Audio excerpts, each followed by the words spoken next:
Tuesday, April 29th. The streets of Saigon, usually jammed with traffic at the morning rush hour, are quiet. The attack by communist aircraft at Saigon's Tan Son Nhut Airport the day before has prompted a 24-hour curfew. And the only people on the streets are ambulance drivers and policemen. With communist forces only a few miles from the center of Saigon, the order to evacuate American nationals is given. Americans and citizens of third countries who have been guaranteed space on the airlift gather at assembly points for the bus ride to Tan Son Nhut Airport. But the buses have to be abandoned when helicopters at Tan Son Nhut come under fire from both communist and South Vietnamese troops. Heavy shelling at the airport destroys planes on the ground, and American Marines are killed by rocket fire. Journalists filming the action from the roof of their hotel see a South Vietnamese helicopter shot down near the grounds of the presidential palace. At least 10 people die in the crash. The American ambassador, Graham Martin, took personal control of the evacuation. Marines used smoke to signal helicopters they should land on the lawn behind the embassy walls, where they would be protected from ground fire. For the frightened civilians, the first few hundred feet were the most dangerous.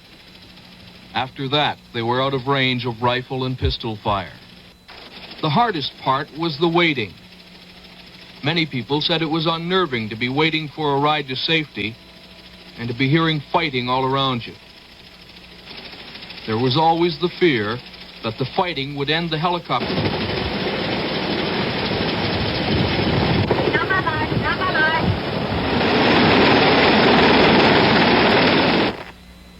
Those South Vietnamese not lucky enough to have been chosen for evacuation defied the curfew and stood outside the embassy gate, begging for a seat on the helicopters. Many of these people have relatives in Canada. Some carried visas issued by the Canadian Embassy in Saigon. But for most, it wasn't enough to get them a ride out.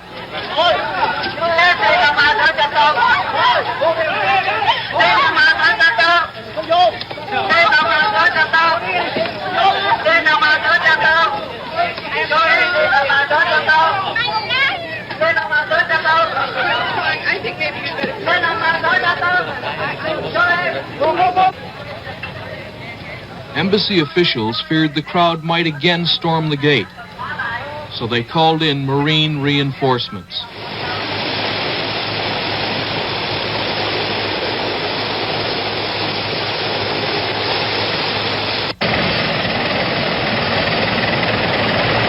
The tension mounted as more and more Americans arrived in the compound and began the nerve-wracking wait for a way out.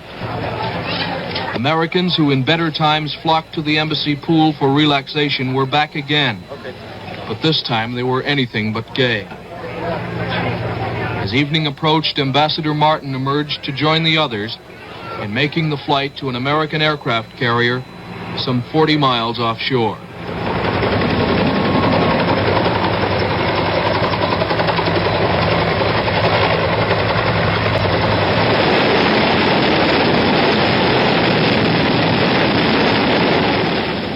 More than 80 helicopters shuttling people out to the carriers.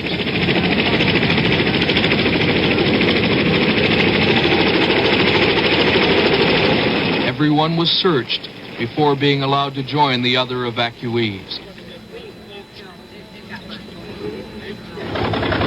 South Vietnamese Army pilots flew their families to safety aboard the carriers as well. But because there wasn't room to store their helicopters as well as those flown by American pilots, the Vietnamese were forced to ditch their aircraft at sea. The pilots were picked up by American Navy rescue boats.